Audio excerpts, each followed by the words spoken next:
જ્યારે રિંકુ દે અને સંગીતા દે નામની કિન્નર માતાઓએ પોતાની દત્તક લીધેલી લાડકી પાયલને સાસરે વળાવી ત્યારે હાજર દરેક વ્યક્તિની આંખમાં હર્ષના આંસુ છલકાઈ ગયા.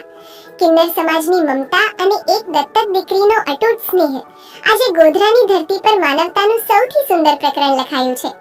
1.5 વર્ષની માસૂમ ઉંમરે જે દીકરીને આ કિન્નર માતાઓએ દત્તક લીધી હતી, આજે તેને રાજકુમારીની જેમ શણગારીને લગ્નના મંડપમાં બેસાડવામાં આવી હતી. પાલન પોષણથી લઈને શિક્ષણ સુધીની તમામ જવાબદારી આ માતાઓએ એવી રીતે નિભાવી કે લોહીના સંબંધો પણ ઝાંખા પડી જાય.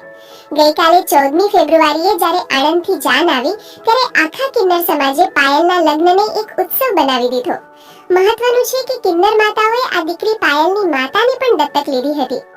પોતાના ખર્ચે શાહી કરિયાવર અને ભવ્ય જમણવાર સાથે કિન્નર સમાજે પાયલને સાસરે વળાવીને સાબિત કર્યું કે માતૃત્વને કોઈ સીમાડા હોતા નથી.